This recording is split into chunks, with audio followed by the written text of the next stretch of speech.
Welcome to the Wife Stories YouTube channel. New video every day, and don't forget to subscribe. Here we go. Sitting in LaGuardia Airport in New York wasn't the most enjoyable way to spend an evening, thought Max Tronder as he watched the boarding process for what he hoped would be his flight back home to Charlotte. Max, along with his two sisters, owned a small pharmaceutical company created by their father decades earlier. The father had developed a series of valuable but rarely used drugs that made the company profitable but never offered much growth opportunity. Both parents had passed, and Max had spent the last few days in New York negotiating the sale of the company to a major pharmaceutical concern. Max, along with his lawyers and brokers, had reached a deal today, so he was leaving it to them to finish the contract negotiations. Max hoped to get home tonight, but it looked doubtful.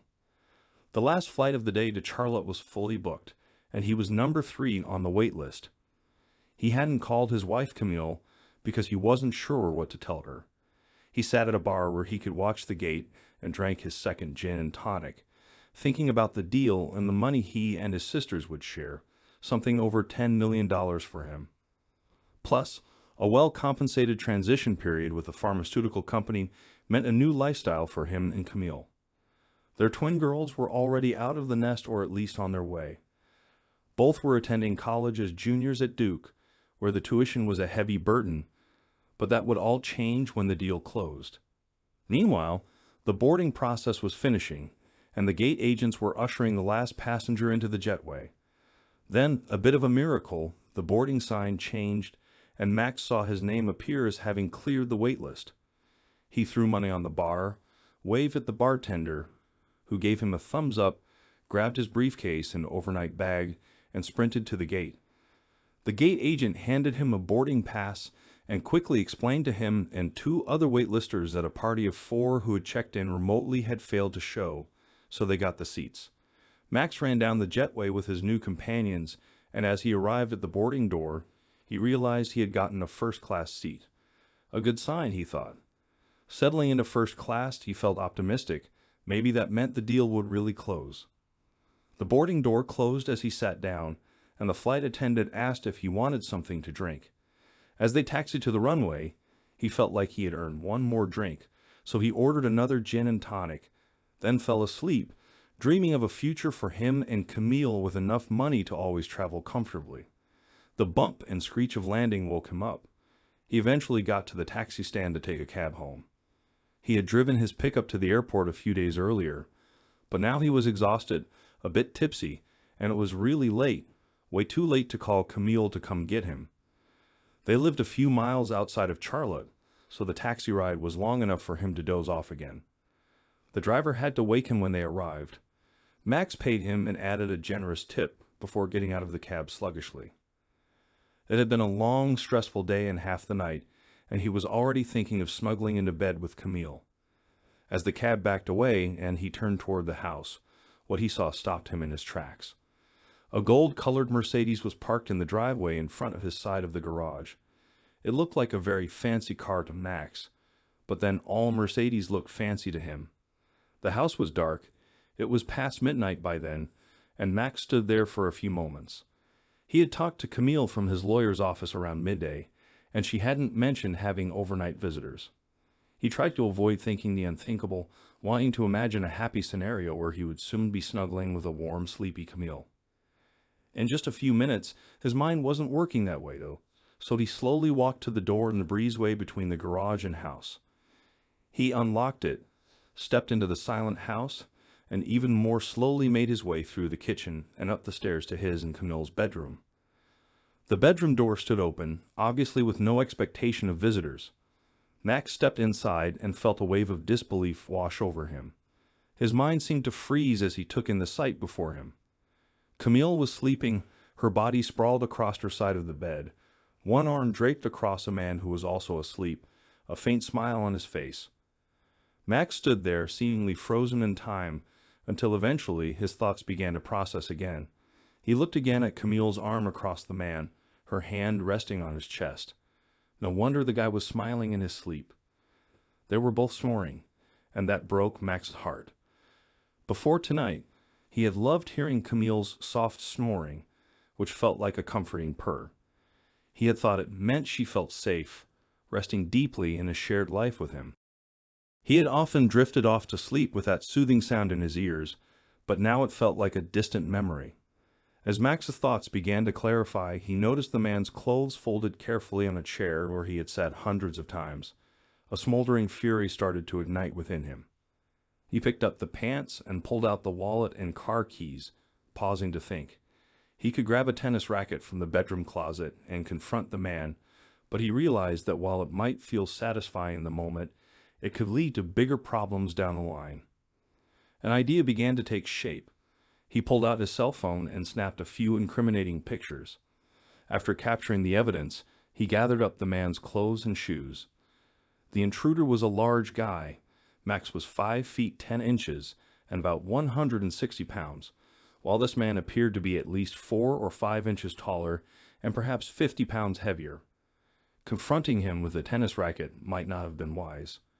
With the clothes and shoes in hand, Max took one last look at his wife, the woman he had loved, the mother of his precious daughters, and steeled himself against that love that had sustained him for over 20 years. He left the bedroom, no tears yet, and headed back down the stairs and outside. The key fob beeped as the Mercedes doors unlocked. Max put his briefcase and overnight bag inside and slid into the driver's seat. He had never been a fan of fancy cars, but as he sat in the sleek interior, he realized he liked it. Figuring out the controls, he put the car in gear and drove off. After about a mile, he pulled over to take a look at the man's wallet. Inside were the usual items, some cash, business cards, and an ID indicating that the man was Franklin Thompson, a senior sales associate at a local Mercedes dealership, with a driver's license showing an address in Charlotte. If Franklin had a family there, Max thought, he could cause some real trouble, not just for Franklin, but perhaps for Camille as well. Feeling exhausted, Max decided to head to a nearby motel for the night. Meanwhile, Camille was a careful person. She knew she wasn't as clever as Max, but her caution had allowed her affair with Franklin to continue for almost 5 months without raising his suspicions. As she lay in bed the next morning with Franklin, she thought about how he was decent enough in bed, maybe not quite as good as Max, but the difference outside the bedroom was significant. She concluded that it was time to end the affair. She had enjoyed the physicality of being with a man like Franklin, reminiscent of the football players she had dated in college. However, Franklin was becoming too possessive, wanting to spend the night with her. While she had allowed it this time, she resolved it would be the last.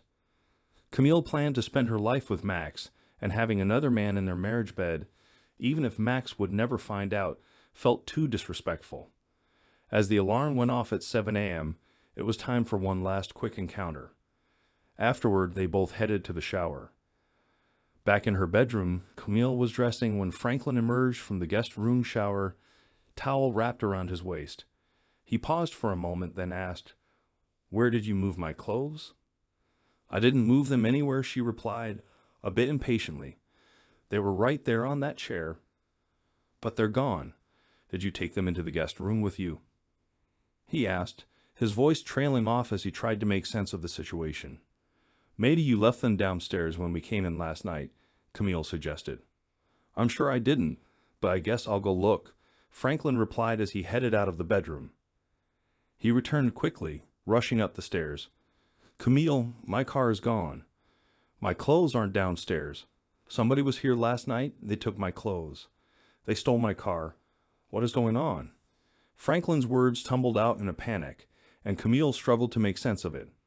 How could his clothes and car be missing? The two of them had been in the house all night. Had someone broken in? Suddenly, Camille felt overwhelmed and collapsed onto the bed. "What?" Franklin asked, confused. Taking a moment to gather her thoughts, Camille finally said, "What if it was Max? What if he came home from New York while we were sleeping and took your stuff and your car?" "Oh hell," Franklin muttered as he sat down next to her. "You need to find out where he is. If he's still in New York, that means we need to call the cops. I have to get my stuff back." Franklin's frustration was palpable. "If we call the cops, they'll want to know who owns the car, and it's titled in my wife's name for tax reasons." His voice trailed off as he considered the implications of their situation. "I'll call his office. His secretary comes in really early. She'll know where he is, Camille said, pulling out her phone. She dialed Max's office, and despite it being early, his secretary answered immediately. Max Tronder's office. May I help you? Hi, Sheila. This is Camille. I know it's really early, but I'm not sure where Max is. He didn't call last night. Have you heard from him? It is early, and I know the team in New York worked late last night. They're probably just getting a late start today. I talked to Max around 6 yesterday. He said they were making good progress and might have a deal today. That's great to hear. So he's still in New York? Yes, I'm sure.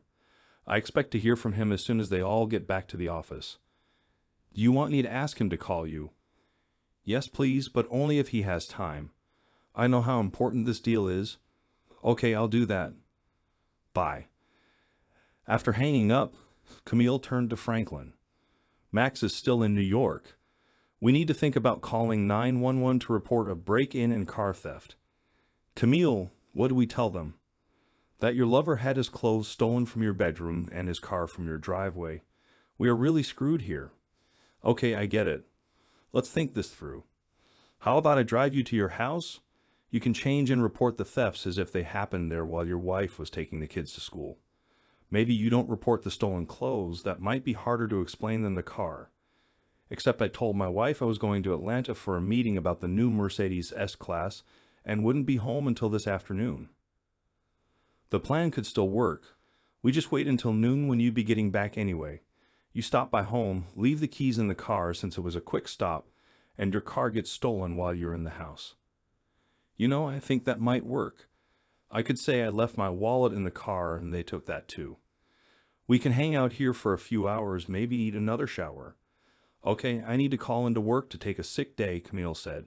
She worked as a paralegal at a small law firm. The work was fine, but a bit dull.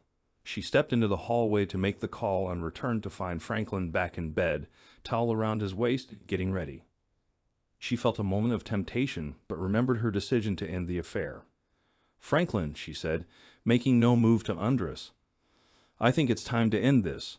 We've had a good run, but it could have been Max last night. We were lucky it was just the thief. Let's find you some clothes and maybe grab breakfast at a drive-thru. Franklin looked at her, contemplating trying to change her mind, but ultimately realized she was right. Okay, I agree. It has been a good run. What about some clothes? That turned out to be a challenge. Franklin was about 50 pounds heavier and 4 inches taller than Max. After some searching, Camille found a pair of ragged old sweatpants that sort of fit him after cutting some material at the waist and tying shoelaces around his middle. She also found a faded sweatshirt that had shrunk in the wash and modified it to fit. They decided to watch TV until it was time to head to Franklin's house. Earlier that morning, just as Franklin was discovering his missing clothes and car, Max had pulled into the driveway at the address on Franklin's driver's license, a nice house that seemed to hold many secrets. Max sat in the car for a moment, taking in the nice house with a small bicycle leaning against the side of the garage. He had spent the night in a motel and gone for a run at dawn. Surprisingly, he wasn't feeling worse. Maybe he was still in shock. He approached the front door, holding Franklin's wallet with the driver's license visible, and rang the bell. A young woman in her 20s answered the door. Max wore a wrinkled suit from the day before, hoping he didn't look too threatening. He held up the driver's license and pointed at the gold Mercedes parked outside. Before he could speak, the woman slammed the door but quickly reopened it, holding her cell phone. I have 911 on speed dial unless you tell me my husband is okay. Ma'am, I have a picture of your husband and my wife together last night, Max replied. Honestly, I don't think your husband is okay, and I don't think my wife is either. If you want to call 911, go ahead. I'll just wait in the car. They exchanged a tense moment of silence until her expression shifted, and she opened the door wider. Come in, she said, before disappearing into the kitchen at the sound of a child calling for her. Max waited in the living room, and when she returned, she offered him a cup of coffee. I hope you drink it black. I have to get my kids ready for school. Right now, I trust you more than I trust my husband. Okay, Max replied. I think we're both in a tough spot. She hurried off to get her kids ready, introducing Max as a friend of Daddy's before rushing them out the door. Alone, he sat and sipped the coffee, contemplating calling his office but ultimately remaining still. When she came back down, she looked more put together, her hair combed and some makeup applied. Sorry about the earlier chaos. I'm Molly Thompson, currently married to Franklin Thompson, who is involved with the woman you're married to. Max chuckled at her phrasing, feeling a bit lighter. You're absolutely right. I'm Max Tronder and my wife is Camille Tronder. He explained the events of the previous night, watching tears well up in Molly's eyes. Camille and I are getting a divorce, and I believe the photos will help me in that process. I can send them to you if you think you might need them. Maybe I should have them, Molly replied, her gaze distant. But then she paused. Wait, don't send them. If I see them, I won't be able to forget them. You keep them, and if I need them, I'll contact you. Sure, Max said, then added, I may not be at my current job much longer, and I'll definitely be leaving my home soon. Let me give you my lawyer's information. You can reach him if you need those pictures or help with your divorce. Thanks, Molly said. But what do we do now? Are you returning the car? Are you waiting for Franklin? He was supposed to be in Atlanta for a meeting. I think I'll keep the car until someone tells me to return it. Molly burst out laughing. You know, I can write you a permission slip since the car is technically mine. If you get pulled over, the cops can call me to confirm. Max liked the idea. That sounds good. And we've had a lot of break-ins in the neighborhood lately. If Franklin's keys and clothes are missing and the hidden key in the backyard is gone when he gets here, he might try to break in. If our security system goes off, that could bring the police. Honestly, Molly, I think I'm falling in love with your resourcefulness, Max said, genuinely impressed. Okay, calm down. Franklin might wait until the kids and I are back from school this afternoon, but I can take them to the park for a while to give him more time to deal with whatever mess he's in. Please keep me updated, especially if he gets into trouble with the police. And call me when you need the car back. I don't want you to get in any trouble. Max nodded, then left in the gold Mercedes, contemplating how much a car like it would cost in a different color. Molly had given him the permission slip, and he assumed she would set the alarm and leave for the day. Around noon, Camille and Franklin arrived at his house. She dropped him off and sped away, as if trying to escape the situation. Franklin approached the front door, hoping it might be unlocked, but also dreading the possibility. Of course, it was locked, so he hurried to the backyard to check the spot where they kept the spare key. It was gone. Great, he muttered, contemplating whether to break in. He tried the back door, but it was locked too. With no other choice, he decided to break in. He selected the family room window, the largest one, and grabbed a branch from a tree to help him. Using 2 chairs from the deck to avoid stepping on the glass, he took a deep breath and swung the branch into the window. It shattered with a loud crash, but the alarm system immediately went off. Unfortunately for him, a police cruiser happened to be passing by at that moment, thanks to Molly's earlier call about break-ins in the neighborhood. Crap, Franklin muttered, scrambling to climb over the chairs to silence the alarm. But he was too late. Stop right there, back away from the house slowly, and put your hands in the air, shouted one of the officers, guns drawn. Franklin complied, awkwardly backing away. Officers, I can explain, he began, but one cop interrupted, handcuffing him before he could finish. They recited his Miranda rights, and one officer asked if he had anything to say. Yes, this is my house, and I don't have my key. I was just trying to get some clothes and call my office, he stammered, glancing down at his mismatched outfit. Do you have any ID? One officer asked. No. I lost my car and all my stuff. It's been a rough morning, Franklin admitted, feeling the pressure. How did you lose your car? The officer pressed. Franklin hesitated, not wanting to reveal the whole story. I was staying at a friend's house, and when I woke up, the car was gone. I didn't report it because I thought I'd find it. Did you leave it at a bar? The officer asked. Franklin knew he had to come up with a believable excuse. You can call my wife. She can verify who I am. Maybe you could give me a ride to my office so I can get some clothes. One officer took down Molly's number and stepped aside to call her. Franklin could hear the conversation. Ma'am, this is Officer Rills with the Charlotte Police. We have a man here who claims to be your husband. He was trying to break into your house because he lost his clothes. Yes, ma'am, we'll wait. Thank you. When the officer returned, he looked serious. Your wife says she's in Atlanta and anyone breaking into her house is a burglar. But Franklin's voice broke as they led him to the police cruiser. Meanwhile, Camille had driven to her office, running late but hoping to catch up. She still hadn't heard from Max and decided to call his cell, but there was no answer. She then called his office. Hi Sheila, it's Camille. I'm getting a bit worried about Max. Have you heard from him? No, I haven't. That means he's still in New York with the lawyers. It's really unlike him not to call. You sound worried, so I'll check up on him. Either he or I will call you back in a few minutes. Okay, thanks, Sheila. You're the best. A few minutes later, Camille received a call back. Camille, it's Sheila. I spoke with the secretary at the law office. Max left late yesterday, hoping to catch the last flight to Charlotte. I called his cell and he asked me to tell you he'd call you later. Thank you, Sheila, Camille replied as she hung up, feeling a knot grow in her stomach. Max ended his call with Sheila, driving the gold Mercedes to a divorce lawyer recommended by Fred Thomas, his longtime business lawyer. He trusted Fred and hoped to trust this new lawyer too. Mr. Tronder, please have a seat. Miss Reinhardt will be with you shortly, the receptionist informed him. He sat down, somewhat reassured by the lawyer's office, neither overly luxurious nor cheap-looking. Before he could dwell on his worries, a woman in her 50s with dyed red hair entered the reception area. Mr. Tronder, she said. Max nodded, and she continued, I'm Anna Reinhardt. Fred called and told me to take good care of you. Let's go to my office and discuss your situation. Max followed her into a cozy office.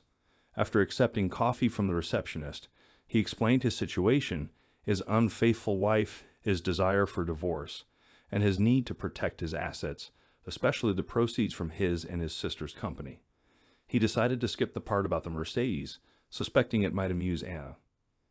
Is it okay if I call you Max? She asked, and he nodded. Good news, relatively speaking, given your situation. Fred mentioned that you and your sister owned your company before marrying your wife, so your shares are considered separate property. Your wife has no claim on them, but you need to keep those shares and any sale proceeds separate from joint accounts. That makes sense, Max replied. What about our house and retirement accounts? Not such good news there. Since your salary is higher, you'll likely be paying some alimony for a few years. We can probably avoid retirement account payments by increasing the alimony. I know it's not appealing, but it's better than sharing your retirement funds decades from now. And since your kids are in college, I assume you're okay covering their expenses. Yes, that's fine. About the house, I don't want it anymore. I doubt Camille can buy my half, so selling sounds like the best option. I can draw up the papers. The divorce petition is a standard form, so I can have it ready for you to review tomorrow. We can serve her in the afternoon, and a proposed settlement agreement can follow next week. That's pretty fast, Max said. Listen to me, Max. If there's a chance for you and your wife, if counseling might help. No, it's just shock I'm dealing with. Less than 24 hours ago, I was excited to return home to my wife and share the news about the company sale. Now, I'm here discussing divorce. But go ahead, I'll figure out how to deal with it. Okay, but if you change your mind, just call. Max thanked her, paid a retainer, and left her office. As he walked back to the gold Mercedes, he thought about what was happening with the man he had seen the night before. Remembering he promised to call Camille, he dialed her number. Hello, she answered in her office. Camille, it's Max. You called looking for me. Oh, Max, thank you for calling. I've missed you. Where are you? I'm here in Charlotte. When did you get back? Last night, he replied, feeling the tension rise. Camille slumped back in her chair, struggling to maintain the conversation. I'm hanging up now. No, please don't, Max urged. Can we meet somewhere? I need to see you. Max hesitated. Camille had been his love, the mother of his daughters, the most important person in his life for over 20 years. Okay, let's meet at Center Cafe at 6. The tension mounted for Camille as she agreed. Center Cafe was where she and Max had met long ago, both out with friends. It had been a special place for them ever since, and now she was afraid of why Max had suggested it. But she had to say yes. Max, I'll see you there. And please listen, I'm sorry and I love you. Max hung up, and Camille sat there, tears streaming down her face, feeling a tightening in her chest. Arriving at the cafe early, Camille ordered a glass of wine and reflected on her feelings of guilt. Her first experiences in college had been intense, and she had thought she was over that part of her life. Max was everything she needed, strong, loving, a great father. But there were moments when she was alone that her thoughts wandered back to those past experiences. Max had been away visiting a pharmaceutical company, and she had accompanied him for a weekend getaway. On a flight home, she found herself next to a man who seemed charming at first. They had shared drinks, and she had fallen asleep on his shoulder, waking up to an uncomfortable situation. She knew she should have reacted differently. But instead, she found herself caught up in the moment, making choices she later regretted. Thinking back, Camille felt a mix of relief and guilt. That encounter led to more than she ever intended, and although she had tried to be faithful to Max, the temptation of those past feelings lingered. The guilt she felt now was heavier than before. She had made mistakes, but she loved Max deeply and wanted to make things right. Just then, she saw Max enter. He looked older than she remembered, and her heart sank. "Hello, Max. Thank you for being here. I don't even know how to start saying how sorry I am. May I ask some questions?" he said as he took a seat. "Oh, Max, please no. If we have any chance, questions and answers will just kill that chance. Camille, we need to talk. I can't just walk away." The tightness in her chest remained, but Camille knew she had to face this moment. "Okay, Max, ask me anything." "Do you know what time I got home last night?" A strange question. No, not exactly.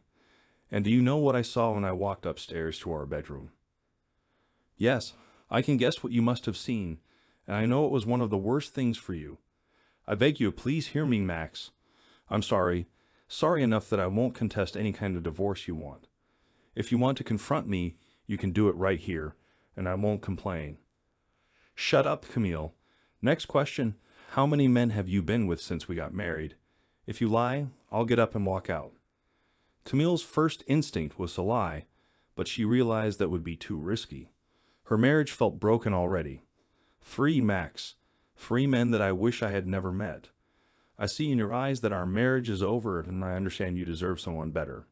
I'm willing to do just about anything to give us another chance, but I understand if you want nothing more to do with me. Get a lawyer. You'll be served with divorce papers tomorrow." Max stood up and walked away.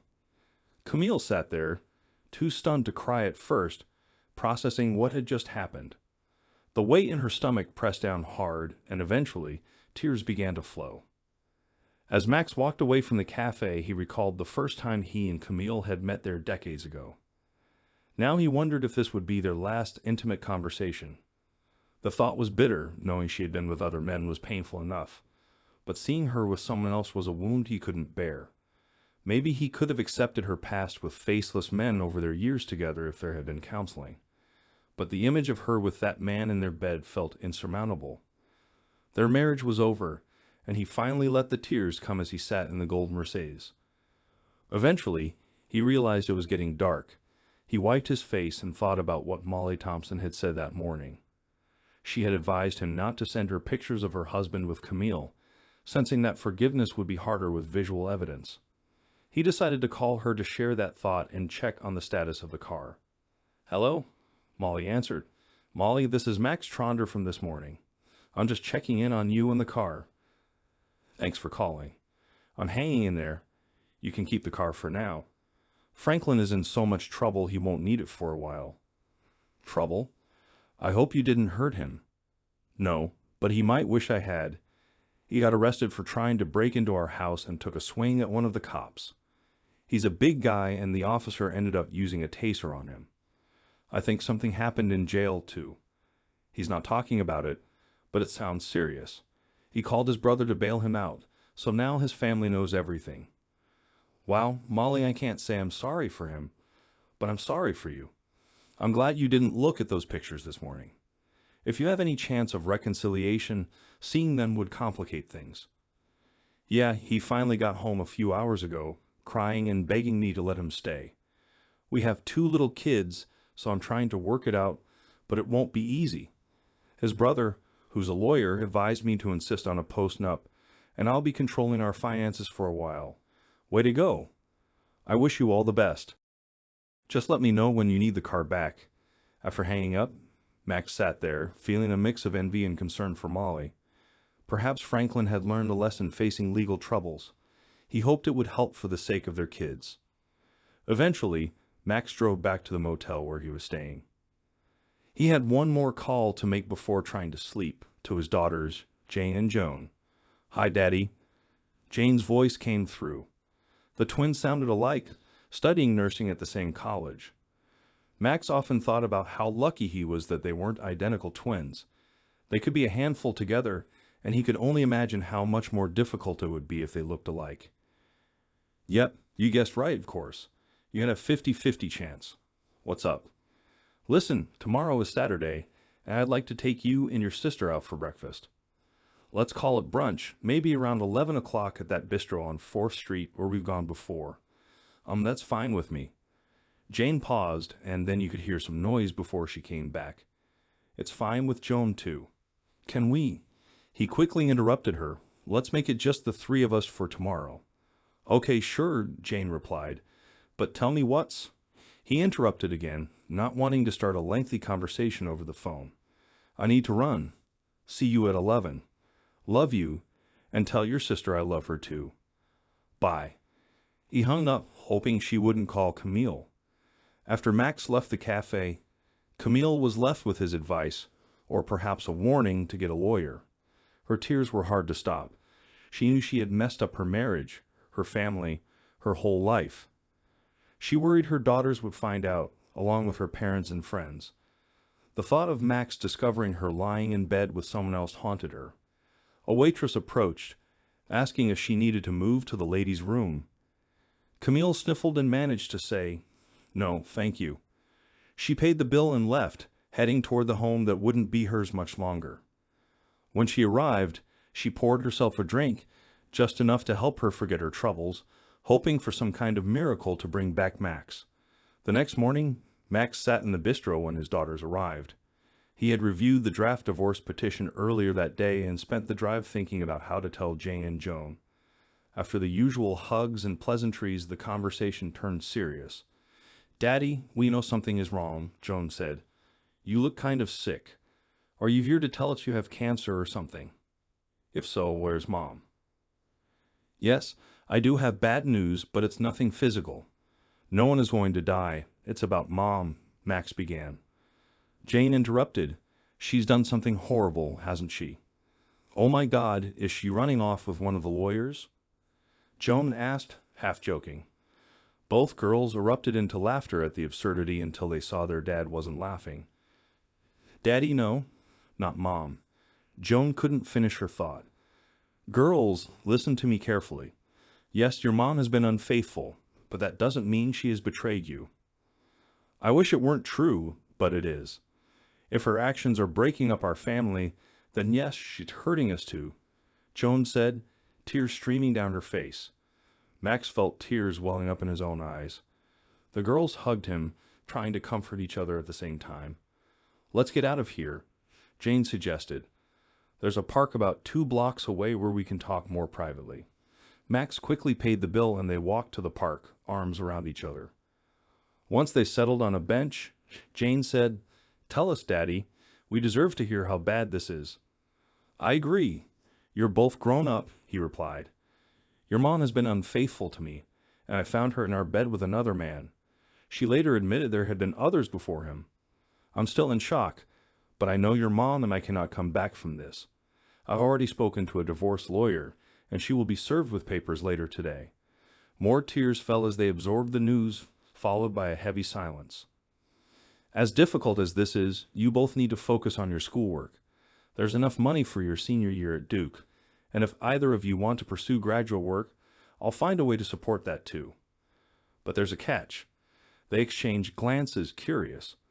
I'm happy to pay for your education, but I expect hard work and good grades in return. I know what your mom has done makes it harder to concentrate, but you told me you're grown-ups. Real grown-ups can handle adversity, right?